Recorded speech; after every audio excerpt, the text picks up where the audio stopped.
Okay, imagine this. Getting hit square in the face with a baseball bat. So hard it just completely changes your life. We're talking severe injuries, having to relearn basic stuff. Wow. That actually happened to James Clear, the author, back in high school. But instead of letting that define him, he started focusing on these tiny, seemingly insignificant actions day after day. Right. And that focus on the small things, that's what led him to understand how habits work, how these little building blocks can create, pretty remarkable transformations over time. It's not just personal stories either, is it? No, not at all. Think about the British cycling team. For ages, they were just mediocre, really. No one expected much from them. Yeah, completely forgettable. Exactly. Then Dave Brailsford came in with this idea of aggregating marginal gains, finding tiny, like 1% improvements in everything. Everything. Like, Seriously, everything. Better bike seats, yeah, no. but also testing massage gels, finding the ideal pillow for sleep, even teaching riders the best way to wash their hands to avoid getting sick. Tiny details. Just tiny things. Seems almost silly. It sounds small, but add it all up. Within about a decade, they were dominant. Olympic golds, Tour de France wins. It wasn't one magic bullet. It was stacking up all those little atomic habits. Atomic habits, and that's exactly what we're diving into today, isn't it? We're going through the source material you sent over to really unpack how these habits work. Right. Looking at the science, pulling out the key strategies for, building good ones, breaking bad ones. It's all about understanding the power hidden in those small everyday actions. We'll look at why those tiny changes are actually a huge deal, why focusing on your systems beats just chasing goals, and maybe the biggest piece, how changing habits is fundamentally about changing who you believe you are. Okay, let's start there. This unexpected power of small changes, the whole get 1% better thing. Honestly, it sounds a bit underwhelming at first. Too small to really move the needle, you know? It does feel that way initially. But the maths, well, it's pretty staggering. Improve by just 1% a day, and over a year, that compounds. You end up almost 37 times better. 37 times. That's huge. It's exponential, not linear.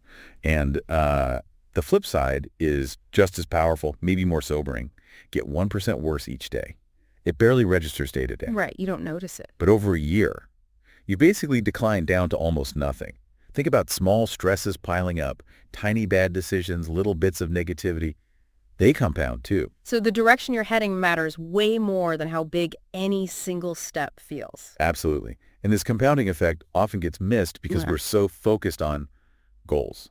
Big, shiny goals. Lose the weight, write the book, save the money. Goals are about winning a specific game. And the source material really pushes back on that, doesn't it? It argues goals give you direction, sure, but it's your system, your process that actually drives progress. Exactly. If you're stuck, the problem usually isn't you, it's the system you're using.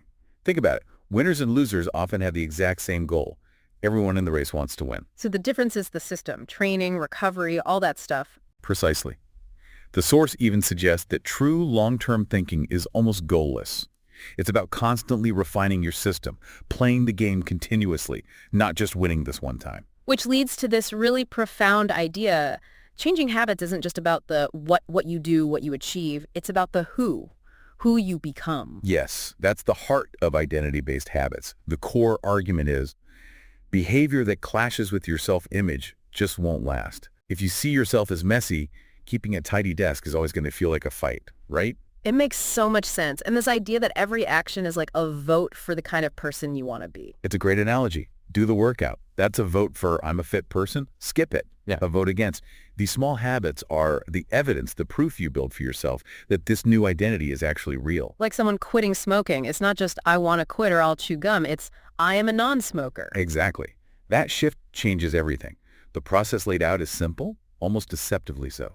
Step 1, decide who you want to be. Step 2, prove it to yourself with small wins, tiny habits. It reframes the whole thing. It's less about getting somewhere and more about being a different kind of person on the journey. Spot on. You don't just finish a marathon, you become a runner. And you prove it by lacing up your shoes for that short run today, even when you don't feel like it. Each little action is evidence. Okay, so if that's the mindset shift, how do these habits actually, work inside our heads? The source material gives us that 4-step model. Right, the fundamental habit loop. Our brains run this constantly. Cue, craving, response, reward. It's how we learn what to pay attention to and what actions are worth repeating. Okay, let's break it down. Step 1, cue. What's that? The trigger.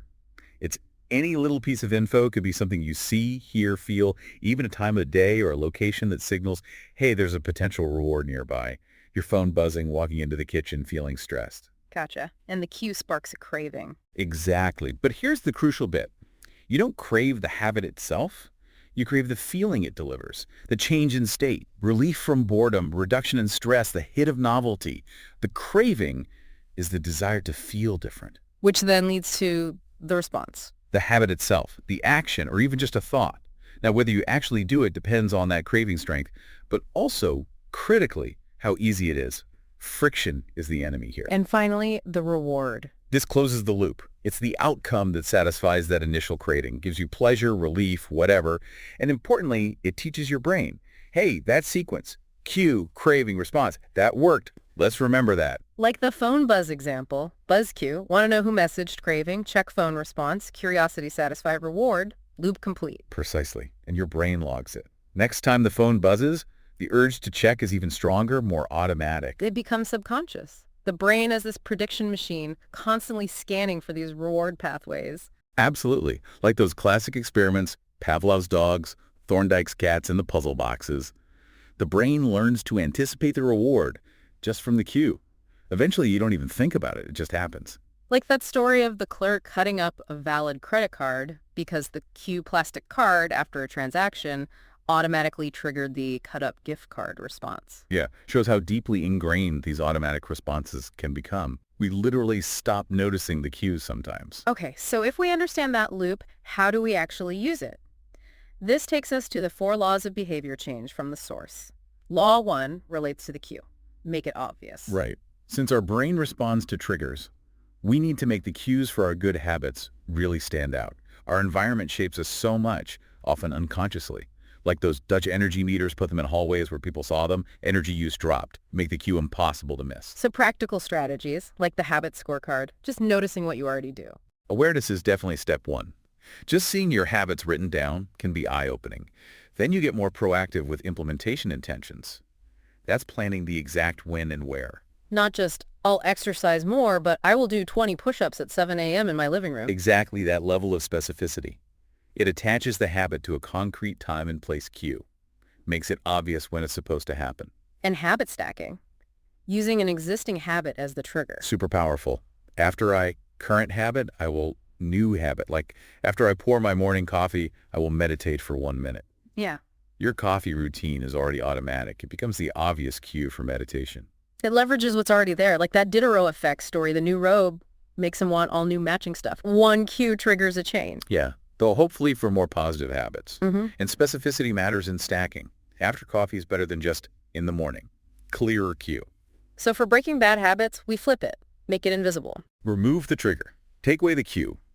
The Vietnam vet example is powerful heroin addiction was rampant in the war zone, full of cues.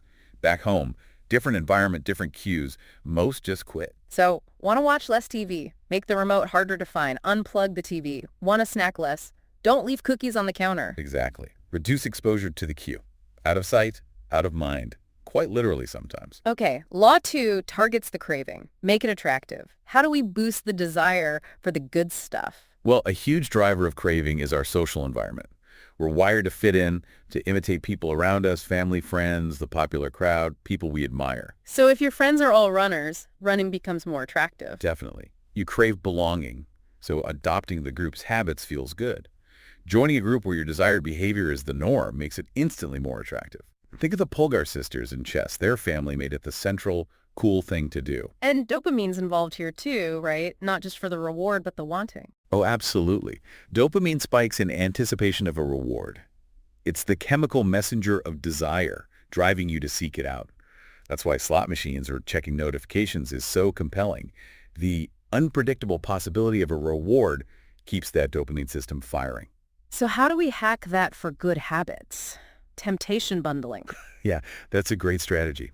Pair something you want to do with something you need to do. Only listen to your favorite podcast while you're exercising. Only watch that guilty pleasure show while you're doing boring paperwork. Blinks the have to with the want to. Yeah. Makes the chore the gateway to the dopamine hit. Exactly. You start to look forward to the chore, almost. You can also actively reframe things. Make the habit sound more appealing in your own head. Like shifting, I have to go for a run I get to build my endurance. Precisely. Same activity, different feeling. Focus on the benefits, not the obligation. Athletes reframing nerves as excitement.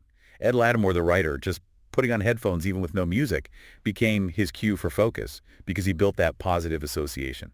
Okay, law 3 tackles the response. Make it easy. This feels intuitive. Reduce the effort. It taps into the law of least effort. We naturally gravitate towards whatever takes the least energy. It's just human nature. That's why scrolling your phone is easier than writing a chapter. And the source distinguishes between motion and action, planning versus doing. Right. Planning feels productive, but it doesn't produce results. The photography class example is great. The quantity group, just taking tons of photos, ended up with better pictures than the quality group who theorized. Repetition is key. Repetition builds the pathway, like London taxi drivers' brains physically changing. That's Hebb's law. Neurons that fire together wire together. The more you repeat an action, the more automatic it becomes. So how do we make the right actions easier? Reduce friction, like straightening the kink in the garden hose? Perfect analogy. Don't just try harder, more willpower. Remove the obstacles. Prime your environment. Lay out workout clothes. Prep healthy meals. Put your book on your pillow. Make the starting line closer. Like Japanese factories optimizing layouts. Less wasted motion. Exactly. Make the desired path the easiest path. And for bad habits, the opposite. Increase friction. Make them harder to do. Unplug the TD, hide the remote, log out of social media, make the password complicated, leave your phone in another room while you work. Even small bits of friction make a difference. The 2-minute rule seems brilliant for this make it easy idea. It's fantastic. Scale any new habit down so it takes less than 2 minutes to start. Read one page, do one push-up, put on running shoes. The goal isn't the full workout, just starting. Just starting. Master the art of showing up. It's a gateway habit. Once you've started, it's much easier to keep going. But even if you only do the 2 minutes, you've cast a vote for that identity. And then there are commitment devices and automation, making things almost effortless or impossible. Yeah, these are powerful. Make a choice now that locks in future good behavior or locks out bad behavior. Go. Victor Hugo locking away his clothes to force himself to write. Or automating savings transfers, setting up website blockers. Exactly. Take the decision-making out of the moment. Resetting social media passwords weekly and having someone else hold them, that's serious friction for a bad habit. Okay, final law. Law 4. Links to the reward. Make it satisfying. What's the main rule here? The cardinal rule of behavior change. What is immediately rewarded gets repeated. What is immediately punished gets avoided. And the key word there is immediately. Ah, because our brains evolved for immediate returns. Food now, danger now. Right. Our ancestors lived in an immediate return environment. Modern life is often a delayed return environment. We exercise today for health benefits months or years away. We save money now for retirement decades later. And bad habits often give immediate rewards. Junk food tastes good now. Exactly. Our ancient brain wiring struggles with that delay. Instant gratification usually wins the battle against long-term benefits if we don't intervene. So how do we make long-term habits immediately satisfying? Habit tracking is a great way. Checking off that box, seeing the streak grow in your calendar that provides an immediate little hit of satisfaction. Visual progress feels good now. The don't break the chain idea and never miss twice. Right. Missing once happens, but getting back on track immediately feels like a win. It prevents the spiral and reinforces the habit. What about habits where you're trying not to do something? Like saving money by not buying stuff. Make the avoidance visible and rewarding. Set up that new gadget fund savings account. Every time you resist buying coffee, transfer $5 into the account. Seeing that balance climb is an immediate, satisfying reward for your self-control. But the reward needs to align with the identity, right? Don't reward exercise with junk food. Absolutely critical. The reward should reinforce the person you're trying to become. A relaxing bath after a workout reinforces self-care, maybe. A donut undermines the healthy person identity. And flipping it for bad habits, make it immediately unsatisfying. At an immediate cost. That nuclear code idea is extreme, but illustrates it more realistically. Speeding tickets, late fees, social consequences. Like having an accountability partner or a habit contract. Yes. Knowing someone will ask you about your workout adds immediate social pressure. Failing feels slightly uncomfortable now. A habit contract with real stakes financial penalty, public announcement makes the bad habit immediately painful, or at least less appealing. So we've got the laws, but the source also talks about mastery, sticking with it long term. What about talent? Genes. Genes aren't your destiny, but they do deal you a certain hand. They influence your areas of opportunity. Some things will just come easier or feel more rewarding to you because of your natural inclinations. So find a game where the odds are in your favor. Pretty much. Align your habits with your natural talents and interests. Michael Phelps in water, Hisham El Garouge on the track sound. Their bodies were suited for it, making the initial stages more rewarding, which fuels sticking with it. It's easier to stay motivated when you feel like you're good at something. And there's this explore, exploit idea. Yeah, early on you explore lots of options, try different things, see what clicks, where you have potential. Then once you find something promising, you exploit it, double down, focus, build mastery. But you don't stop exploring completely. Ideally, no. Keep a little time for experimentation. And sometimes winning isn't about being the absolute best at one thing, but combining skills uniquely. Like Scott Adams with Dilbert drawing, humor, business insights, he created his own game. And keeping motivation up involves the Goldilocks rule. Right, working on tasks of just manageable difficulty, not too easy, boring, not too hard, discouraging. That sweet spot, maybe 4% beyond your current level, keeps you engaged, challenged, in a state of flow. Like Steve Martin always pushing his comedy just a bit further. Exactly. That edge is where growth happens and motivation stays high. But habits become automatic. Doesn't that get boring eventually? Oh, absolutely. Boredom is a huge threat to mastery. Once it's easy, the novelty fades, the satisfaction dips. It's also where amateurs drop off, but professionals push through. Pros show up even when it's dull. They stick to the schedule even when they're bored. They understand repetition is the price of mastery. Variable rewards can help sometimes, adding a bit of unpredictability. And the downside of automatic habits, you stop paying attention. Yeah, you can become less sensitive to feedback. You're just running the program, maybe not noticing small errors or ways to improve. You plateau. So the fix is reflection and review. Crucial. You need systems to step back and look at your performance. Are the habits still working? Are you getting better? Where can you tweak things?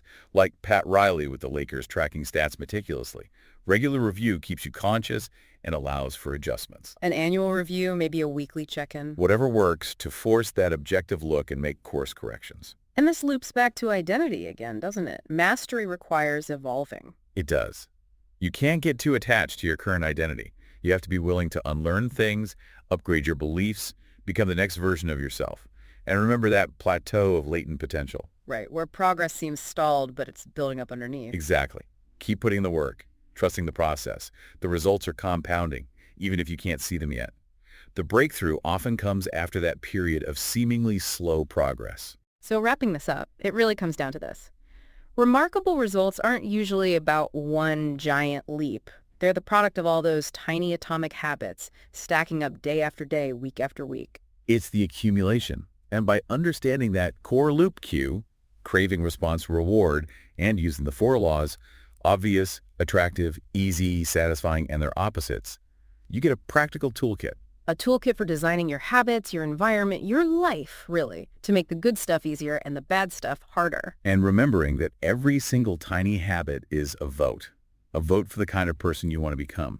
You're building the evidence for that identity. It shifts the focus from just hitting a target to embodying the process. It's about becoming. So here's a final thought for everyone listening. Where is one tiny area, just one, where you could aim for a 1% improvement starting today? Think about it. How could you use these 4 laws, make that little habit obvious, attractive, easy, and satisfying to start casting that vote right now for the person you want to be?